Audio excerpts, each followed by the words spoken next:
Mladić Fuad Halilović 2 puta je pobjedio rak. Tokom najvažnije životne borbe izgubio je kosu. Iz toga se može poistovjetiti sa svima koji su se susreli s istim problemom.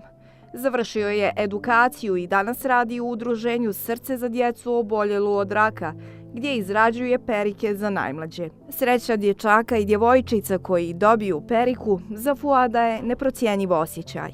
Njihov osmijeh onog trenutka kada dobiju periku ne može se ničim platiti. Jednostavno, to je nešto što njima vrati samopouzdanje u tim momentima kada ostanu bez kose. I jednostavno to je nešto što na ovom svijetu nema cijenu.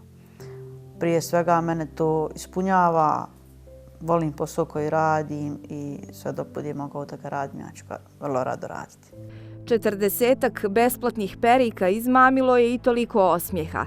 Perike su ručni rad. Rade se od prirodne kose, a za njihovu izradu potrebno je od 10 do 15 dana. Kada ljudi doniraju kosu, mi od te kose pravimo perike.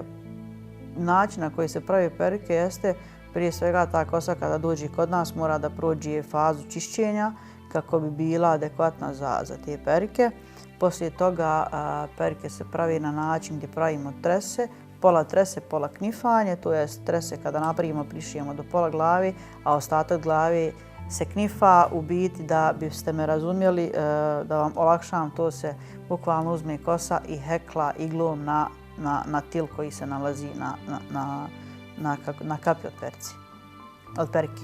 Svi ljudi velikog srca mogu biti dio ove humane priče i donirati svoju kosu za potrebe izrade perika. Prvi uslov jeste da je kosa potpuno prirodna. Drugi uslov jeste da donacija nije kraća od 30 cm.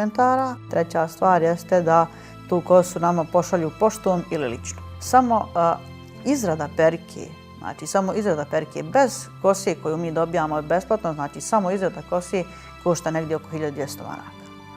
Tako da što se tiče ovog dijela doniranja kose, tu smo jako podržani i narod stvarno je osjećan po pitanju toga i ljudi doniraju kosu, imamo velik broj donatora, zahvalni smo svima, još jednom se javno zahvaljujem svima, ali imamo sada taj neki, da kažem, problem gdje imamo ovaj drugi dio gdje su nam potrebna neka sredstva da bismo obezbijedili kontinuirano da nastavimo da te perike dajemo besplatno. Suočavanje s dijagnozom maligne bolesti jako je teško za roditelje, a posebno za djecu. Liječenje donosi niz fizičkih promjena na tijelu djeteta, a jedna od najvećih promjena je upravo gubitak kose. Taj osjećaj da ponovo imaju kosu, da se u tom smislu nije ništa promijenilo, mnogo utiče na njihovo samopouzdanje.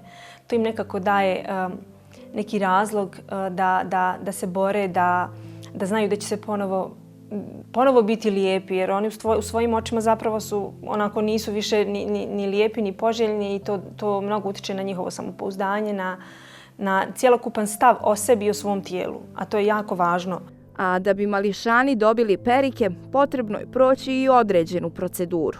Mi imamo pravilnik u kojem postoje, da kažem, taksativna pravila koja treba osoba da ispunjava da bi dobila besplatnu periku.